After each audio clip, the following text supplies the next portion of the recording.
सबसे ज़्यादा electoral bonds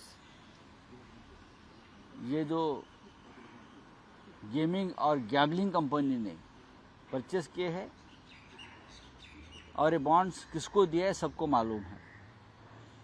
फिर भी छत्तीसगढ़ में जब चुनाव हो रहा था तो वहाँ के मुख्यमंत्री भूपेश बघेल के ऊपर इसी मामले में रेड हो गई थी, गेमिंग ऐप्स के मामले में, मालूम है ना। लेकिन यही gaming apps, gaming company, gambling company 13,000 crore के इलेक्टोरल बॉन्ड्स खरीदते हैं और वो इस देश की सत्ताधारी पार्टी के खाते में वो पैसा जाता है। मेगा इंजीनियरिंग, अब देखिए मेगा इंजीनियरिंग को कितना कॉन्ट्रैक्ट मिला है। बीकेसी में बुलेट ट्रेन का कॉन्ट्रैक्ट हो या और कोई कॉन्ट्रैक्ट, हजारों करोड़ के कॉन्ट्रैक्ट देकर उनसे सैकड़ों करोड़ का इलेक्टोरल बॉन्ड्स खरीदा गया है, लिया गया है।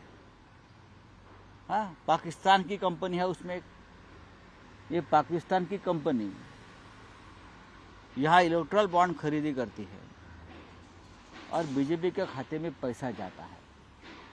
इसलिए ऐसी बहुत कंपनियां हैं जिसके ऊपर ईडी सीबीआई ने रेड्स की है, एक्शन ली है, और उनका पैसा इलेक्टोरल बॉन्ड्स के माध्यम से राजनीतिक दलों के खाते में जाता है, खास करके जो सत्ताधारी है उनके खाते में जाता है।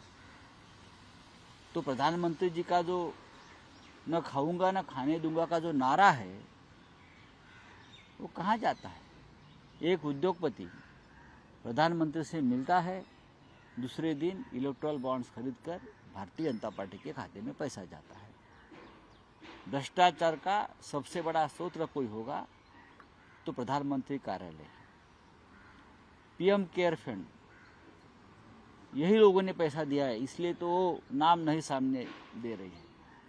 लाखों करोड़ जमा हुए पीएम केयर, जो प्राइवेट फंड है, और बताया गया कि ये सरकारी फंड है, ये प्रधानमंत्री कार्यालय का फंड है, लेकिन ये पूरी तरह से प्राइवेट ट्रस्ट, प्राइवेट फंड है। उनको भी यही लोगों ने पैसा दिया है। इस देश के इतिहास का ये सबसे बड़ा घोटाला, सबसे बड़ा स्कैम है। और मोदी सरकार को, प्रधानमंत्री मोदी को अगर नैतिकता होगी तो एक दिन भी वो सत्ता पर नहीं रहेंगे। अगर नैतिकता के आधार पर बात करें तो आप सभी कंपनी देखिए, इसमें से लगभग 350 कंपनी ऐसी है जिसके ऊपर केंद्रीय जांच एजेंसी ने रेड्स की है, और जिनके ऊपर रेड्स होनी चाहिए, एक्शन होनी चाहिए, उनके ऊपर रेड्स नहीं हुए, वो लोगों का चंदा भी भारतीय जनता पार्टी के खाते में चला गया है। Subscribe our channel for latest news and updates, and don't forget to press bell icon for latest notifications.